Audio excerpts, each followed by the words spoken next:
On the darkest night in history, Jesus Christ was arrested in Gethsemane. Roman soldiers, temple guards, torches slicing through the darkness.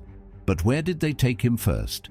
It wasn't to Pilate, it wasn't to the official high priest. It was to the house of a man who officially held no office at all. A man who had ruled Jerusalem from the shadows for decades. His name was Annas. And this is the story most people have never heard, the story of Jerusalem's Godfather and the corrupt priestly dynasty that orchestrated the death of Jesus. The year is AD 6. The Roman Empire has just made a decision that would forever change the destiny of Israel.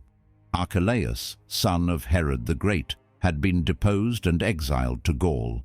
Judea ceased to be a client kingdom and became a direct Roman province. And with this shift, Rome needed someone to control the Jewish people, not with swords, but with religion.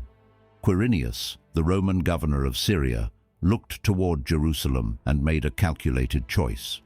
He needed a high priest who would be loyal to Rome, who would keep order, and who understood that true power did not come from God, it came from Caesar. He found that man in Annas, son of Seth. Annas was about 36 years old when he received the sacred garments of the high priesthood. He was young, ambitious, and extraordinarily intelligent. He came from a respectable priestly family, but not a noble lineage. His rise did not come by birthright, it came by political skill. And that made him even more dangerous. You need to understand something crucial about this period. In ancient Israel, the high priest was appointed to serve until death. It was a lifetime office, sacred and untouchable. The law of Moses spoke of the death of the high priest as a temporal marker, because he was expected to serve for decades. But Rome changed that.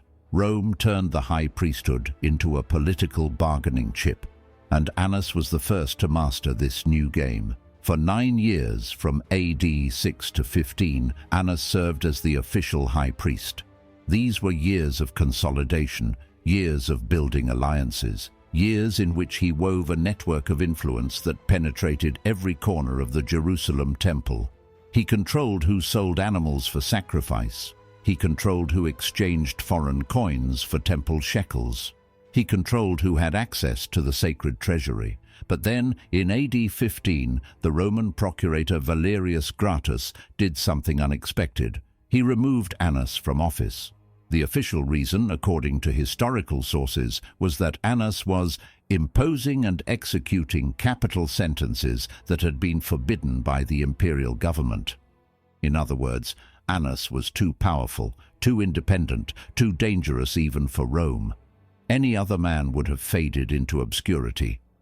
Any other former high priest would have retired to his estates, living off past memories. But Annas was no ordinary man. What happened in the years that followed is a case study in political manipulation. Valerius Gratus appointed 4 different high priests in just 3 years. Ishmael, Eleazar, Simon, one after another. They failed. They couldn't maintain order. They lacked the necessary network of influence. And then, in AD 18, Gratus did exactly what Annas wanted. He appointed Caiaphas, Annas's son-in-law, as high priest. From that moment on, Annas no longer needed the title. He had something better. He had a puppet on the sacred throne, a man married to his daughter, a man who owed him everything. The Jewish historian Flavius Josephus, writing decades later, recorded something extraordinary about Annas. In his Antiquities of the Jews, he stated that this Annas was extremely fortunate, for he had 5 sons who all served as high priests of God, besides himself having held the office for a long time, something that had never happened with any of our other high priests. 5 sons, 1 son-in-law, and himself. 7 high priests from a single family, a dynasty that would control the Jerusalem temple for more than 60 years. But how exactly did Annas maintain this control? And what did it mean for a young preacher from Galilee named Jesus?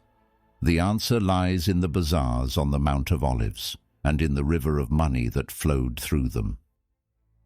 To understand the power of Annas, you must first understand the temple.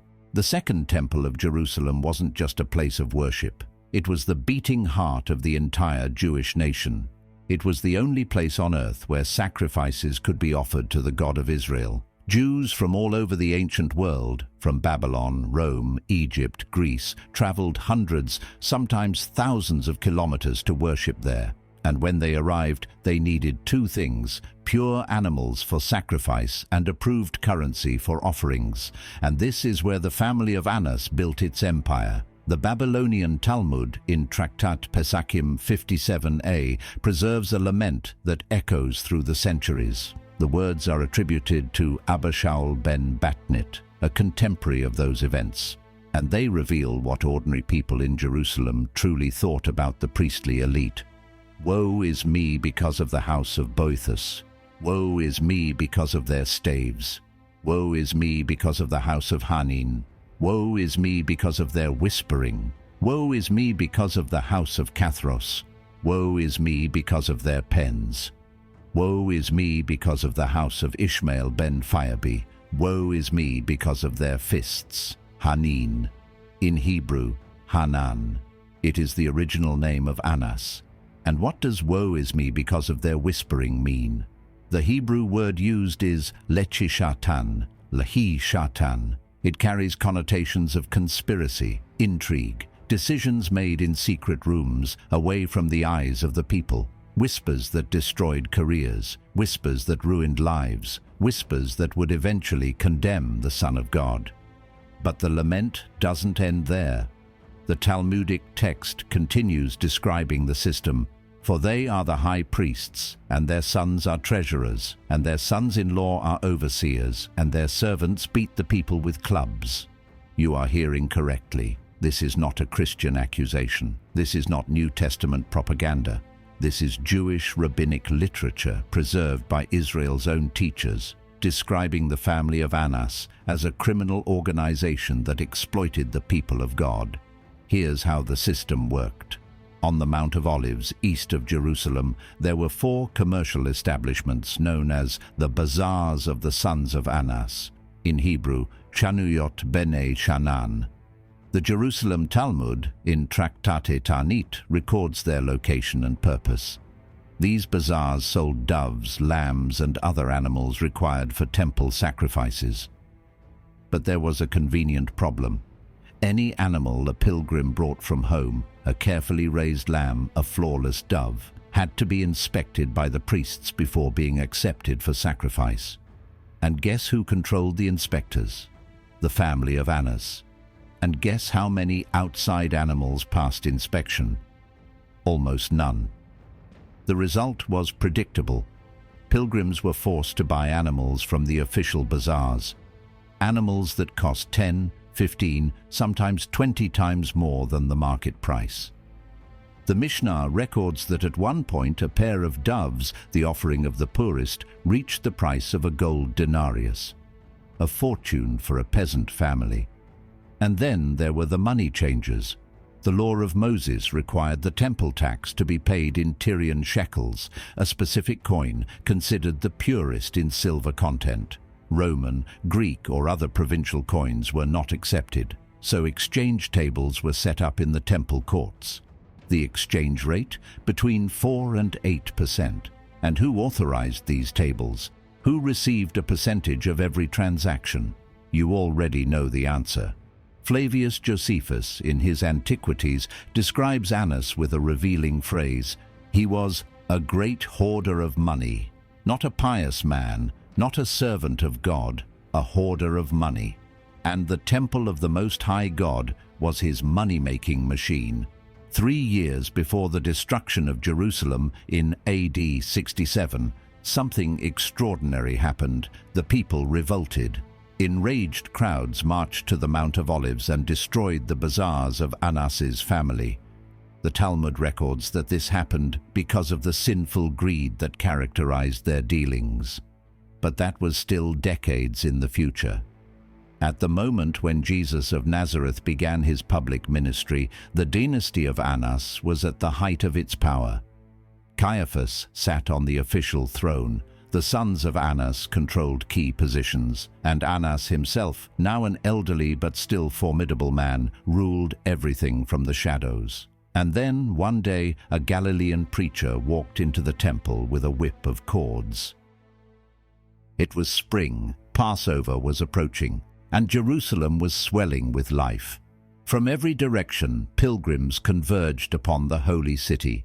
From the villages of Galilee in the north, from the coastal plains in the west, from Jewish communities scattered across the Roman Empire. Some historians estimate that Jerusalem's population, normally around 40,000, swelled to more than 200,000 during the festivals.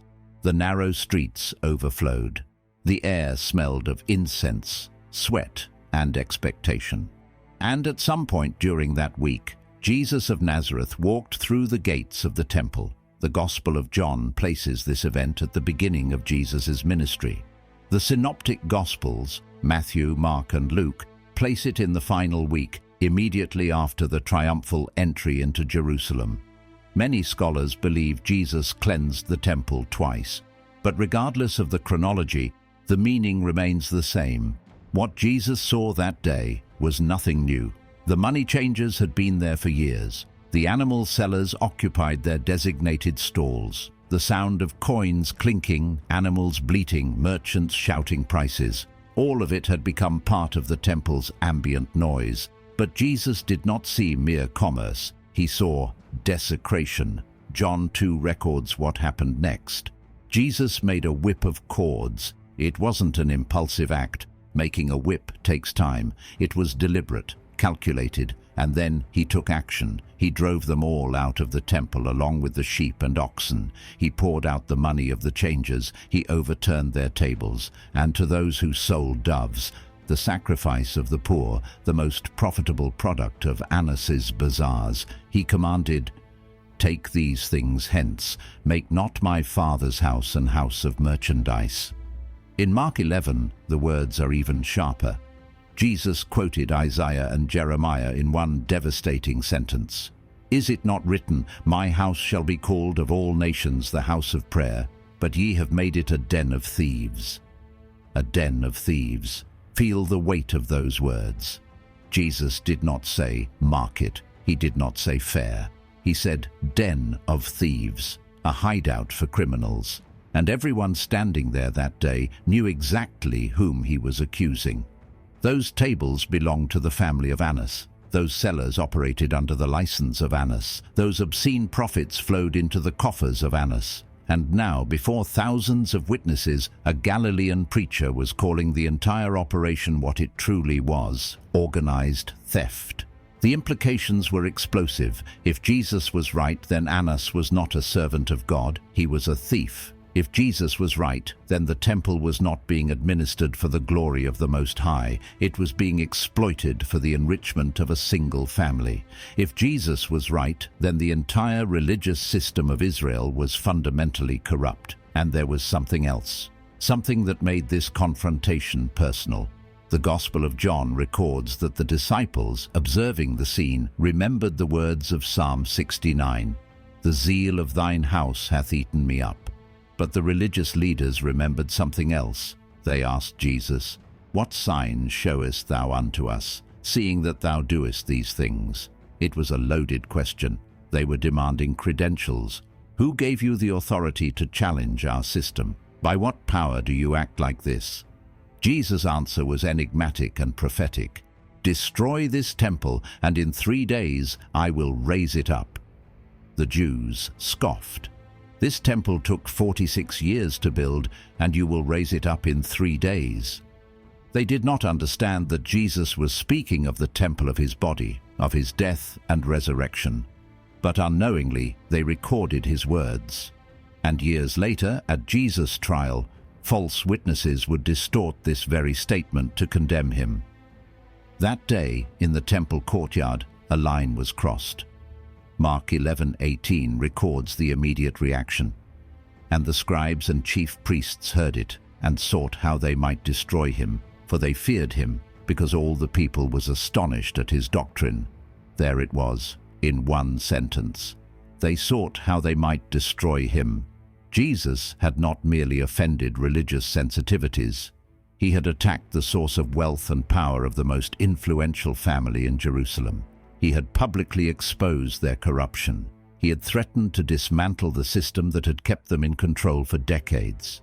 To Annas, Jesus of Nazareth was no longer just an inconvenient Galilean preacher. He was an existential threat, and existential threats had to be eliminated. The months that followed were a deadly game of cat and mouse. Jesus continued teaching, continued healing, continued drawing larger and larger crowds, and with every miracle, with every parable, with every public confrontation with the religious leaders, the tension escalated. The Pharisees tried to trap him with theological trick questions. The Herodians tried to ensnare him politically. But Jesus navigated each ambush with supernatural wisdom, and then he did something that made his death inevitable. John 11 tells the story. Lazarus of Bethany, a close friend of Jesus, brother of Mary and Martha, had died. 4 days in the tomb, the body already decomposing. And before a multitude of witnesses, many of them from Jerusalem, Jesus commanded, "Lazarus, come forth." And Lazarus came out, alive. This was not like the other miracles. It wasn't a healing that could be questioned. It wasn't an exorcism that could be blamed on hidden powers. It was the resurrection of a man known by many, publicly dead, officially buried, and now walking among the living. The witnesses were undeniable, the evidence irrefutable. John 11:45 records that many of the Jews who saw the miracle believed in Jesus. But some went straight to the Pharisees and told them what had happened, and then something extraordinary occurred. The chief priests and the Pharisees, groups usually theological rivals, called an emergency meeting of the Sanhedrin. The Sanhedrin was Israel's supreme council, 71 men, including the high priest who served as president, Sadducees and Pharisees, priests and scribes, the religious and legal elite of the nation. And now they were gathered to discuss a single issue: what to do with Jesus of Nazareth. The debate was revealing. "What do we?" they asked. "For this man doeth many miracles. If we let him thus alone, all men will believe on him, and the Romans shall come and take away both our place and nation." You heard correctly. The concern was not theological. It wasn't whether Jesus was the Messiah or whether his miracles came from God. The concern was political. It was about power. It was about maintaining our place, their positions, their influence, their control. And then Caiaphas spoke, the son-in-law of Annas, the official high priest, the puppet on the sacred throne, and his words entered history. "Ye know nothing at all, nor consider that it is expedient for us, that one man should die for the people, and that the whole nation perish not." The Gospel of John adds a stunning commentary. It says that Caiaphas did not speak this of himself, but prophesied, because he was the high priest that year, that Jesus would die for the nation, and not for that nation only, but that he would gather together in one the children of God who were scattered abroad. The irony is devastating. Caiaphas thought he was making a cold political calculation. He was proposing pragmatic murder. One man dies so that the system survives, but without knowing it, he was proclaiming the very heart of the gospel, that Jesus would die not only for Israel, but for the whole world. John 11:53 seals the verdict. Then from that day forth they took counsel together to put him to death. The decision was made. The Sanhedrin had voted. Jesus of Nazareth would be eliminated. The only question now was how and when. The how was complicated. Jesus was too popular to be arrested publicly. The crowds might revolt. Rome might intervene. It had to be done quietly. It had to look legal. There needed to be a trial, or at least the appearance of one. The when was equally delicate. Passover was approaching. Jerusalem would be packed with pilgrims, many of them Galileans who knew and loved Jesus. The city would be a powder keg. Mark 14:1-2 records the decision. Not on the feast day, lest there be an uproar of the people. But then an unexpected opportunity appeared. One of the 12, a man from the inner circle, someone who knew Jesus' movements, his resting places, his nighttime habits. Judas Iscariot went to the chief priests with an offer. Matthew 26 records the scene. Judas asked, "What will ye give me, and I will deliver him unto you?" And they weighed out 30 pieces of silver, 30 coins, the price of a slave according to the law of Moses, the value that the prophet Zechariah had foretold centuries earlier, the price for which the Good Shepherd would be valued and rejected. Temple money, money that almost certainly came from the coffers controlled by the family of Annas. The blood of Jesus would be bought with the profits of religious corruption. From that moment on, Judas sought an opportunity to betray Jesus, and he found it in a silent garden across the Kidron Valley in a place called Gethsemane. The darkest night in history was about to begin. It was Thursday night. The full Passover moon bathed Jerusalem in a silver glow. Jesus had celebrated the Passover meal with his disciples in an upper room that had been lent to them. He had washed their feet. He had broken the bread and blessed the wine, instituting what Christians would later call the Lord's Supper. He had announced that one of them would betray him. And then, as Judas disappeared into the darkness to fulfill his sinister pact, Jesus led the remaining 11 out beyond the city walls. They went down into the Kidron Valley. They crossed the brook that gave the valley its name, and they climbed the slopes of the Mount of Olives until they came to a walled garden called Gethsemane, in Hebrew, oil press. It was a familiar place.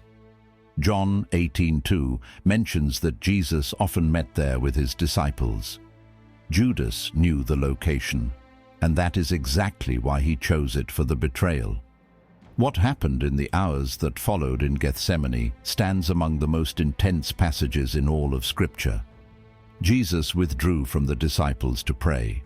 His anguish was so deep that Luke, the physician, records that his sweat became, as it were, great drops of blood falling down to the ground. 3 times he prayed to the Father.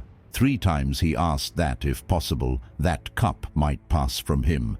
3 times he submitted his will to the will of the Father. And then torches appeared in the darkness. The Gospel of John describes the scene with precise detail. A Roman cohort, the Greek term sparer, accompanied by officers from the chief priests and Pharisees, arrived with lanterns, torches, and weapons. A Roman cohort normally consisted of 600 soldiers. Even if only a fraction were present, it was an overwhelming force to arrest a single unarmed man. But notice who sent this force. It was not Pilate. The Roman governor likely did not even know what was happening. It was the chief priests and Pharisees, the temple leadership, the men under the control of Annas. Judas walked up to Jesus and kissed him. It was the prearranged signal. "Whomsoever I shall kiss, that same is he. Take him." A kiss, the gesture of affection between master and disciple, turned into an instrument of death. Peter, ever impulsive, drew a sword and cut off the ear of Malchus, the servant of the high priest. Jesus rebuked him, healed the man's ear, and made a declaration that would echo through the ages. "The cup which my Father hath given me, shall I not drink it?"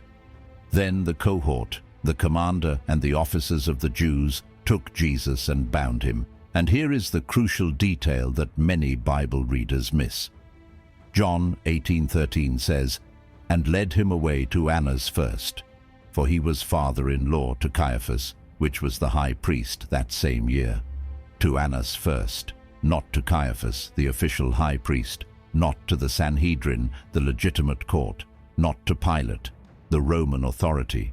The first destination of Jesus, the most important prisoner in history, was the private residence of a man who officially had held no office for 15 years. That tells you everything you need to know about who truly controlled Jerusalem. The house of Annas was likely in the upper city, the wealthy district where the priestly elite kept their mansions. Archaeological excavations in modern Jerusalem have uncovered the remains of opulent residences from this period. One of them, over 600 square meters with 4 ritual baths, has been tentatively identified as belonging to a high priestly family. Mosaic floors, decorated stucco, frescoes on the walls. While Galilean peasants barely survived, the family of Annas lived in unmatched luxury. It was into this setting that Jesus was dragged in the dead of night. The disciples had fled. Only Peter and another disciple, probably John, followed at a distance.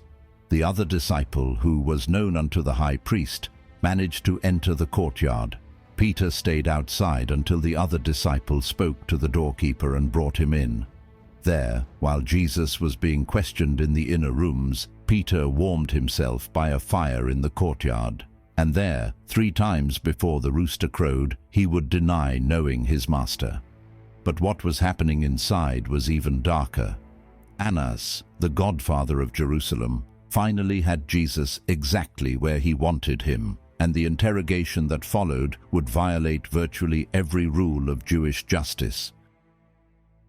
The interrogation before Annas was a farce from the very first moment. John 18:19 records that the high priest then asked Jesus of his disciples and of his doctrine. Notice the term used, the high priest. John is calling Annas by the title he technically had not held for 15 years. This reveals what everyone in Jerusalem knew. Annas was still the real power behind the sacred throne. But there was a fundamental problem with this interrogation. It violated Jewish law on multiple points. The Mishnah, the compilation of Jewish oral law, established clear rules for capital trials. The accused had the right to witnesses. The burden of proof rested on the prosecution. The defendant could not be compelled to incriminate himself. And here was Annas, alone in a room with Jesus, demanding that he explain himself without any formal charge, without defense witnesses, without any pretense of due process. Jesus immediately recognized the illegality. His answer was legally precise. I spake openly to the world. I ever taught in the synagogue and in the temple, whither the Jews always resort. And in secret have I said nothing. Why askest thou me? Ask them which heard me, what I have said unto them. Behold, they know what I said. It was a direct appeal to the law. The judge could not act as accuser. Evidence had to come from witnesses, not from a forced confession. Jesus was essentially saying, if you want to accuse me of something, bring witnesses. This is not a trial. This is an inquisition. The reaction was immediate and brutal. One of the officers standing by struck Jesus with the palm of his hand, saying, Answerest thou the high priest so? A slap in the face. The first physical blow of the Passion, delivered by a servant of Annas in the house of Annas, under the gaze of Annas. Violence during interrogation was expressly forbidden by Jewish law. But for this family, the law was a tool to be used against others, never a limit upon themselves. Jesus answered with unshaken dignity, If I have spoken evil, bear witness of the evil, but if well, why smitest thou me? There was no reply. There could be no reply. Jesus had exposed the farce completely. John 18:24 then records an abrupt transition. Now Annas had sent him bound unto Caiaphas, the high priest. The preliminary interrogation was over. Annas had drawn from it what he wanted, or realized he would not get what he was seeking. Now it was time to hand Jesus over to the official puppet, where the appearance of legality could be maintained. The house of Caiaphas, possibly in the same complex, possibly elsewhere in the upper city, was already prepared. The Sanhedrin, or at least a significant portion of it, had been hastily convened in the dead of night. Another disturbing detail. The Mishnah explicitly forbade nighttime trials in capital cases. The law required such trials to be held during the day in the temple with adequate time for deliberation. But this was not a night of legality. It was a night of elimination. Matthew 26 describes the scene at Caiaphas's house. The chief priests and all the council sought false witness against Jesus to put him to death. Witness after witness was brought in, but their testimonies did not agree. The law required at least 2 witnesses whose accounts matched exactly, and no one could keep the story straight. Finally, 2 came forward with a twisted version of Jesus' words in the temple. This fellow said, "I am able to destroy the temple of God and to build it in 3 days." It was a deliberate distortion. Jesus had said, "Destroy this temple," referring to his body, not "I am able to destroy." And he had spoken of resurrection, not demolition. But for men desperate for a conviction, any pretext would do. Even so, the charge was too weak. Caiaphas needed something more. And so, in a move that violated every principle of Jewish jurisprudence, the high priest assumed the role of accuser. He stood up and confronted Jesus directly. "Answerest thou nothing? What is it which these witness against thee?" Jesus remained silent. Fulfilling the prophecy of Isaiah, "He is brought as a lamb to the slaughter, and as a sheep before her shearers is dumb, so he openeth not his mouth." The silence was devastating. It was a refusal to legitimize an illegitimate process. It was dignity in the face of indignity, and it was leaving Caiaphas cornered. So the high priest played his last card. He adjured Jesus by the living God. "I adjure thee by the living God, that thou tell us whether thou be the Christ, the Son of God." It was a loaded question. If Jesus denied it, he would be lying. If he affirmed it, he would, in their eyes, be guilty of blasphemy. There was no safe answer. Jesus chose the truth. "Thou hast said, nevertheless I say unto you, hereafter shall ye see the Son of Man sitting on the right hand of power, and coming in the clouds of heaven." Caiaphas tore his clothes, a dramatic gesture of religious outrage. "He hath spoken blasphemy. What further need have we of witnesses? Behold, now ye have heard his blasphemy. What think ye?" The answer was unanimous. "He is guilty of death." And then they began to spit in his face, to strike him with their fists, to slap him. The temple guards mocked, "Prophesy unto us, thou Christ. Who is he that smote thee?" The Son of God was being brutalized by the servants of the temple of his father. But there was still another problem. The Sanhedrin could condemn, but it could not execute. Only Rome had that power, and to persuade Rome to kill Jesus, they would have to completely change the accusation. The sun was rising over Jerusalem, and the next phase of the conspiracy was about to begin. The dawn of Good Friday found Jesus bound and exhausted. The night had been one of continuous brutality. Interrogations, beatings, mockery, spitting, and not a moment of rest. But the work of the priestly elite was still not complete. They had a religious conviction, blasphemy. But Rome did not execute people for blasphemy. To obtain Jesus' death, they needed a political charge. Luke 23 records that, as soon as it was day, the Sanhedrin gathered officially. It was an attempt to give a cloak of legality to the nighttime proceedings. Then, the whole multitude of the leaders rose up and led Jesus to the presence of Pontius Pilate, the Roman governor. The Praetorium, the governor's official residence, was likely in the Antonia fortress at the northwest corner of the temple, or perhaps in Herod's former palace on the western side of the city. Scholars debate the exact location, but what matters is what happened inside. John 18:28 records a detail that reveals the sheer hypocrisy of these men. The Jewish leaders did not enter the Praetorium lest they should be defiled, but that they might eat the Passover. They were concerned about ritual purity. They did not want to step into a Gentile residence and become unclean, but they were perfectly willing to murder an innocent man. The charge before Pilate was completely different from the charge before the Sanhedrin. No blasphemy, no messianic claims. Instead, "We found this fellow perverting the nation and forbidding to give tribute to Caesar, saying that he himself is Christ a king." It was a triple lie. Jesus had never perverted the nation. He had called the people to repentance. Jesus had never forbidden paying taxes to Rome. When asked, he said, "Render therefore unto Caesar the things which are Caesar's." And although Jesus truly was the Christ, he had consistently avoided political claims to kingship. But the accusation was carefully crafted to force Pilate's hand. If Jesus claimed to be king, he was a rival to Caesar. And no Roman governor could ignore a potential threat to the imperial throne. Pilate personally interrogated Jesus. "Art thou the king of the Jews?" Jesus answered, "My kingdom is not of this world." It was a crucial distinction. Jesus was a king, but not in a way that threatened Rome. Pilate understood, and his conclusion was clear: "I find no fault in this man."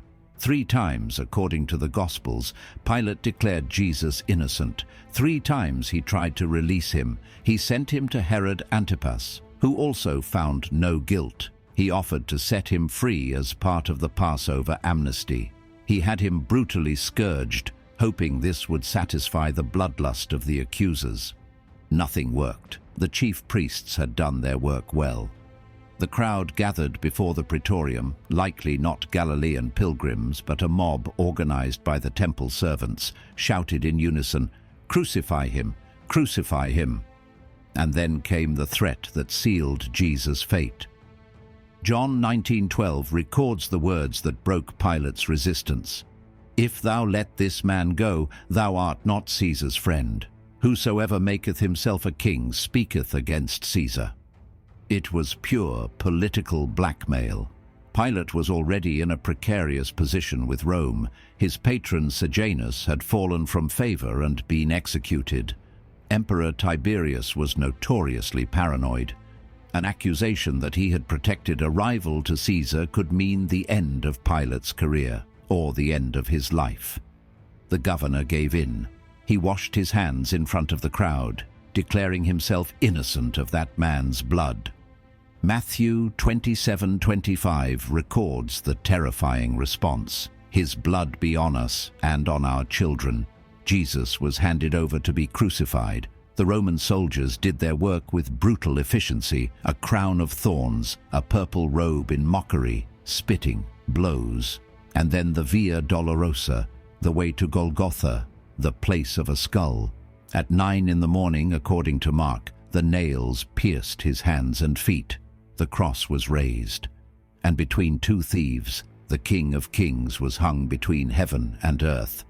Pilate ordered that a sign be fastened above the cross: "Jesus of Nazareth, the King of the Jews," in Hebrew, Latin, and Greek, so that all could read. The chief priests were furious. John 19:21 records that they went to Pilate to protest, "Write not, the King of the Jews," but that he said, "I am King of the Jews." Pilate at last resisted. "What I have written, I have written." For 6 hours Jesus agonized on the cross. At noon, darkness fell over the land. At 3 in the afternoon, he cried out with a loud voice, "Eloi, Eloi, lama sabachthani?" My God, why hast thou forsaken me?" And then, "It is finished." The Son of God died. But for the family of Annas, the battle was not over. 3 days later, the tomb was empty. Jesus had risen, and his followers, those Galilean fishermen, that seemingly insignificant community, refused to disappear. In fact, they were only just beginning.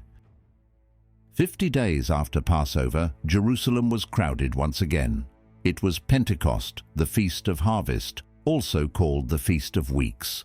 Jews from every nation in the known world had converged on the holy city: Parthians, Medes, Elamites, residents of Mesopotamia, Cappadocia, Pontus, and Asia, pilgrims from Phrygia, Pamphylia, Egypt, and Libya, visitors from Rome, Cretans, and Arabs.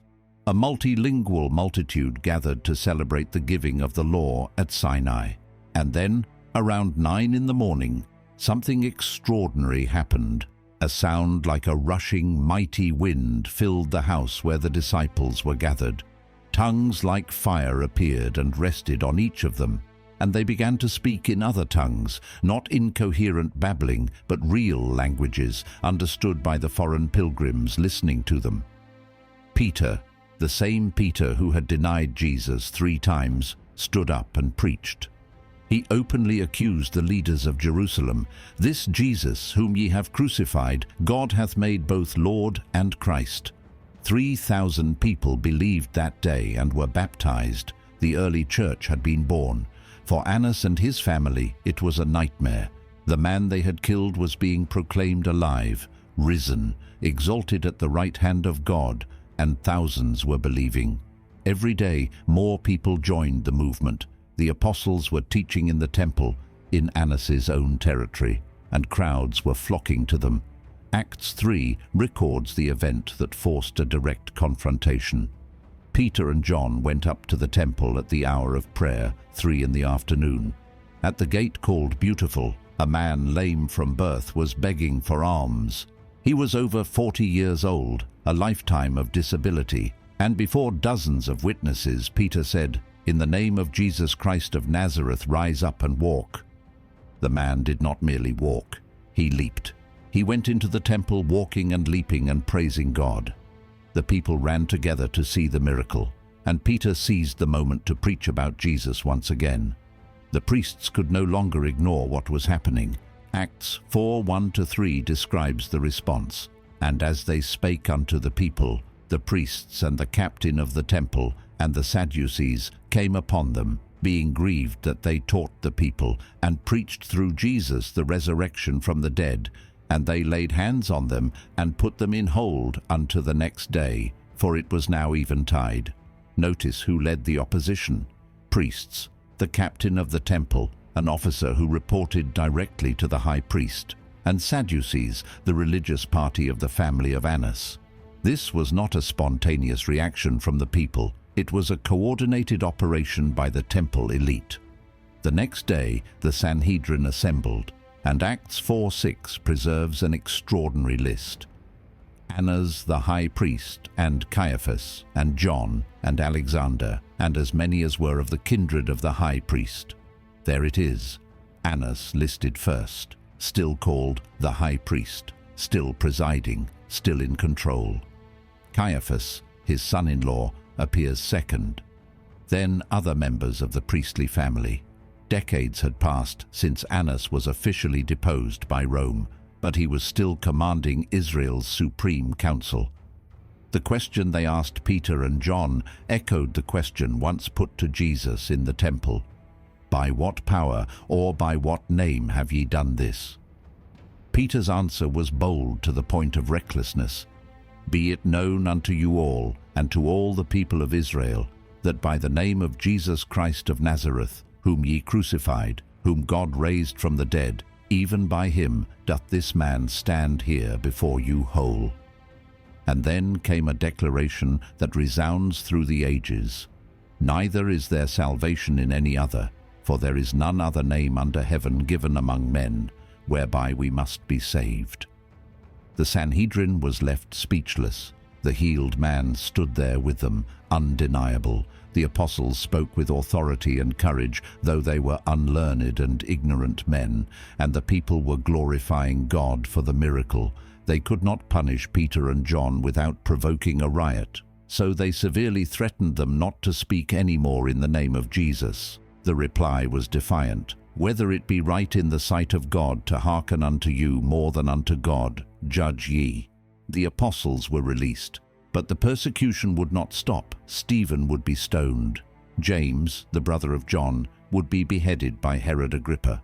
The disciples would be scattered by persecution, and the family of Annas would continue its crusade against the followers of Jesus for more than 3 decades, until their own blood sealed the conflict once and for all. The year is AD 62, 30 years after the crucifixion of Jesus. The Roman Empire was in transition. Festus, the procurator of Judea, had died in office. His successor, Albinus, was still on his way to Caesarea, And in that power vacuum, one man saw his opportunity. His name was Ananus ben Ananus, in English, Annas son of Annas, the fifth and final son of the patriarch to occupy the high priesthood. He had inherited not only his father's office, but also his ruthless temperament. Flavius Josephus, who personally witnessed the events of that era, describes young Annas II in his Antiquities of the Jews. This younger Ananus was a bold man in his temper and very insolent. He was likewise of the sect of the Sadducees, who are very rigid in judging offenders. With the Roman governor absent, Annas II hastily convened the Sanhedrin, and he brought before the council a man whom the family of Annas had persecuted for decades, not Jesus of Nazareth, who had already risen and ascended, but his brother by blood, James. The Christians knew him as James the Just. He led the church in Jerusalem. He was respected even by non-Christian Jews for his extraordinary piety. According to traditions preserved by Josephus and Eusebius, James spent so much time in prayer at the temple that his knees had become hardened like those of a camel, and now he stood before the same council that had condemned his brother. Josephus records what happened. Annas II assembled the Sanhedrin of judges and brought before them the brother of Jesus, who was called Christ, whose name was James, and some others. When he had formed an accusation against them as breakers of the law, he delivered them to be stoned. The sentence was carried out. James, the brother of the Lord, was killed. The family of Annas had shed sacred blood once again, but this time there were consequences. Josephus adds that those of the city who were considered the most equitable and strict observers of the law were greatly offended at this. They secretly sent messengers to King Agrippa II and to the incoming governor Albinus, denouncing the illegality of the trial. Annas II did not have the authority to convene the Sanhedrin without Roman permission, and certainly had no authority to execute anyone. Albinus was furious. He sent a threatening letter to Annas II, and King Agrippa acted immediately. He deposed Annas II from the high priesthood after only 3 months in office. 3 months, the shortest reign of any member of the dynasty. The last of the sons of Annas fell from power, just as his father had fallen nearly 5 decades earlier, but the family's fate was not yet sealed. 4 years later, in AD 66, Judea erupted in revolt against Rome. The Zealots seized Jerusalem, and ironically, Annas II, the very man who had executed James, emerged as a moderate leader, trying to negotiate peace with Rome. It failed. The more radical faction, the Idumeans allied with the Zealots, seized control of the city, and in AD 68, Annas II was murdered. Josephus, in his Jewish War, describes the horror. The body of Annas II was left unburied, exposed to dogs and birds of prey. A final humiliation for the family that once controlled the temple of God. And then came the end of everything. In AD 70, the Roman legions under Titus surrounded Jerusalem. The siege lasted for months.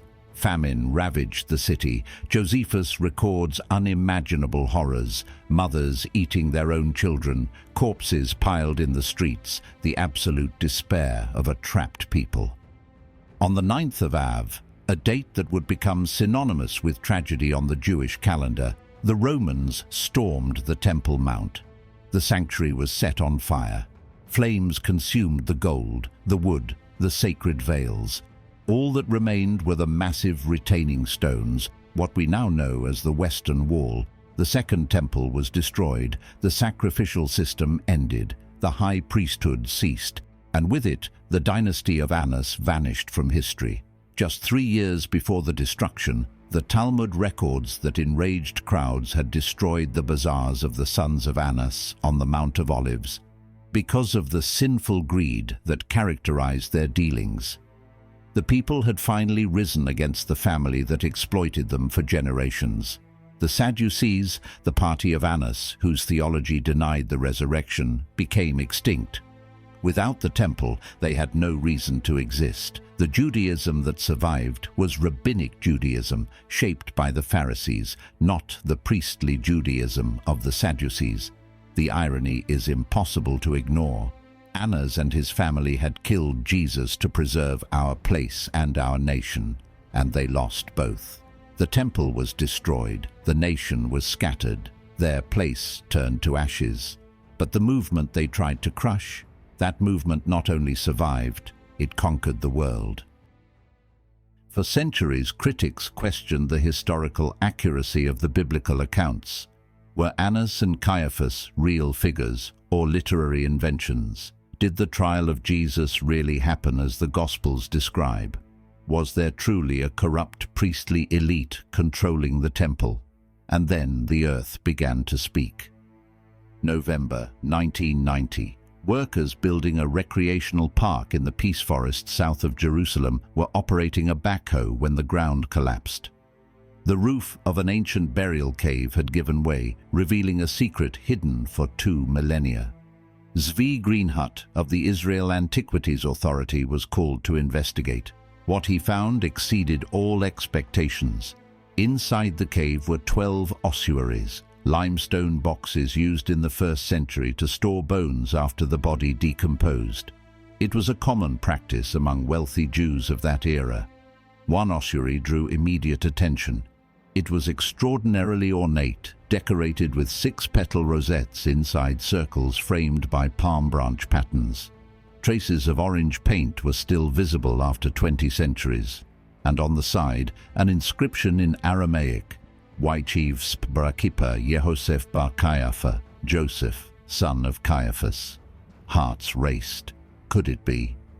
Inside the ossuary were the remains of 6 individuals, including a man about 60 years old. Bone analysis indicated someone who had lived a privileged life. Good nutrition, few signs of manual labor. The profile matched exactly what one would expect of a high priest. Scholars debated. Was the name Caiaphas common? Was the decoration appropriate for a high priest? Was the tomb too modest for someone so important? But the evidence accumulated. Dominic Crossan and Jonathan Reed concluded in their detailed study, there should be no doubt that the chamber was the resting place of the high priest Caiaphas mentioned in the Gospels. The ossuary is now in the Israel Museum in Jerusalem. You can see it. Look at it with your own eyes.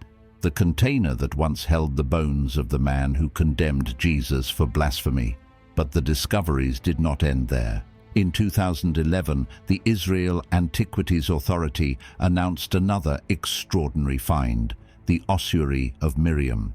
The inscription read, Miriam, daughter of Yeshua, son of Caiaphas, priest of Maaziah of Beth Imri. She was a granddaughter of Caiaphas.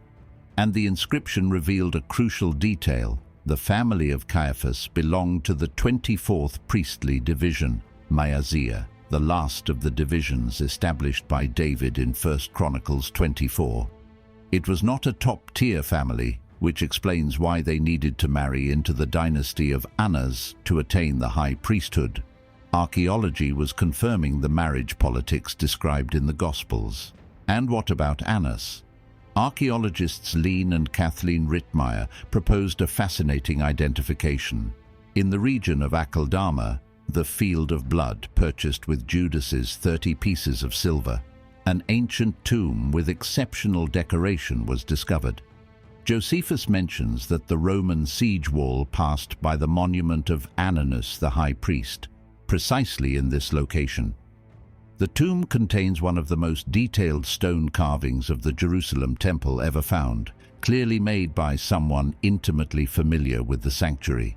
Could this be the tomb of Annas himself? The evidence is circumstantial but compelling. In the Herodian quarter of Jerusalem, today the Wohl Archaeological Museum, excavations revealed the mansions of the 1st century priestly elite. One of them, called the Palatial Mansion, covers more than 600 square meters. It has 4 ritual baths, more than any residence in Israel. A reception hall measuring 10 by 6.5 meters. Mosaic floors, elaborate frescoes. This may have been the house of Annas. the very place where Jesus was taken on the night of his arrest, where the first illegal interrogation took place, where Peter denied his master by the courtyard fire. The stones of Jerusalem remember, and they confirm, stone by stone, that the men described in the Gospels were real, that the system they controlled was real, that the conspiracy against Jesus happened exactly as the apostles testified. The Bible is not mythology, it is history, and history has rendered its verdict on Annas and his dynasty. This channel exists to reveal the truth of God's word, freely for all, and we can only continue thanks to generous people like you around the world. If this content touched your heart, consider becoming a member of the channel or simply sharing this video. Every share helps us reach more lives with the truth that transforms.